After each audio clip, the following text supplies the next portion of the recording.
Nous sommes au centre d'élevage de l'association Chien Guide de Paris. Allez les loulous!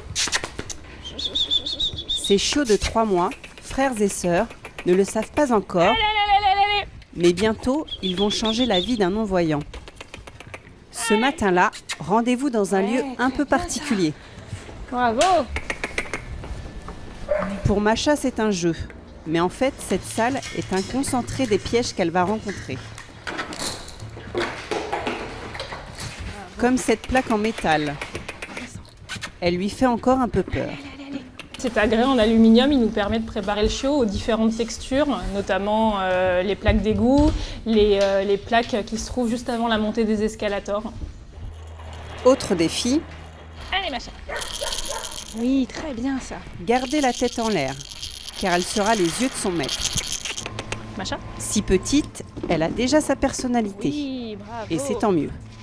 On a déjà des caractères fonceurs, plus timides. C'est ce qui va faire notre richesse en fait, c'est d'avoir tous ces profils de chiens différents. On va aussi avoir plein de profils de personnes déficientes visuelles différentes et on va essayer d'associer les bons binômes. Mais Macha n'en est pas encore là. Bientôt, elle rejoindra sa famille d'accueil pour 1 an. Aidée par l'association, des bénévoles voyants vont parfaire son éducation pour qu'elle puisse continuer sur sa lancée.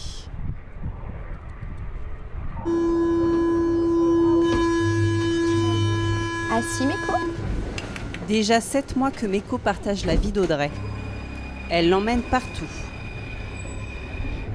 Même dans le métro. Gare du Nord.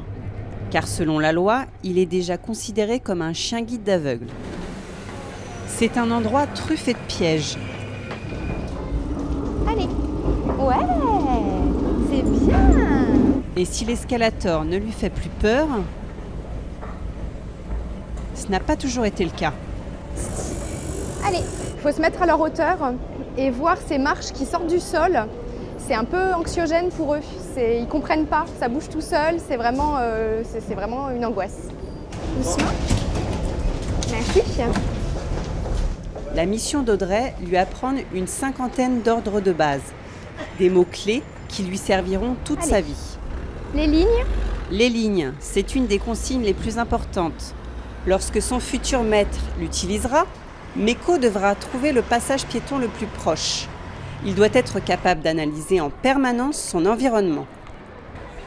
Vétérinaire, croquettes. Tout est financé par l'association. Pour Audrey, ce n'est pas une question d'argent, mais d'engagement.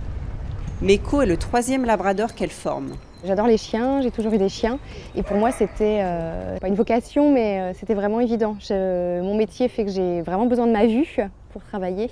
Donc pour moi, ça m'a paru être absolument primordial de m'investir dans cette cause. Un investissement parfois pour rien. 3 chiens sur 10 ne deviendront pas guides. En grande partie parce qu'ils sont trop réceptifs aux autres animaux. Tu restes. Tu restes. Ouais. Allez, va. Pour Meko, ça a l'air bien parti. Tu veux? Va chercher. Après 1 an d'éducation, Audrey devra prochainement le laisser s'en aller. Forcément, on s'attache. Passer autant de temps, on a vraiment une relation très fusionnelle avec l'animal.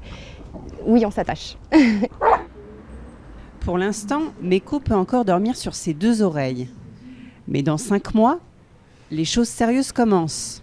Il retournera au centre de dressage pour un stage intensif. On a passé une bonne nuit, alors maintenant on va se lever, ma chérie. Lisbonne a passé les tests haut la patte. Ma petite pépette. Elle est chien guide depuis quelques jours. Elle va vivre encore 2 semaines au centre avec Yvette, sa nouvelle maîtresse. Le temps de s'apprivoiser. On sent qu'il va se créer quelque chose, une complicité entre nous deux. Et on a envie de se faire plaisir l'une et l'autre. C'est ça qui est formidable. Pour avoir un chien guide, il faut de l'amour, il faut l'aimer. C'est pas un objet. C'est pas un outil de travail, c'est pas un outil. C'est le temps des derniers réglages. Thibaut, l'éducateur de Lisbonne, prépare tous les jours de nouveaux exercices. Attention Lisbonne. On peut y aller quand vous voulez. Et devant Lisbonne. Il a placé exprès une barrière sous laquelle seule Lisbonne peut passer. La difficulté pour Lisbonne, c'est qu'elle doit prendre en compte la taille de sa maîtresse. Et pour lui faire comprendre qu'il y a un obstacle, Lisbonne, d'elle-même, doit s'asseoir pour signaler le danger. Allez, devant. Parfois, le maître n'a pas conscience du danger qu'il a devant lui et le chien va devoir désobéir à l'ordre de son maître pour préserver la sécurité de son maître. Les premiers jours du stage sont toujours un peu compliqués. Il faut réussir à se laisser guider, avoir totalement confiance en son chien. Il faut qu'on soit en osmose. C'est au fur et à mesure qu'on sera de plus en plus en symbiose. Enfin bon, c'est là, il faut le temps pour se comprendre complètement. Un chien guide coûte 25 000 € aux associations, financées grâce à des dons. Elles les remettent ensuite gratuitement aux non-voyants.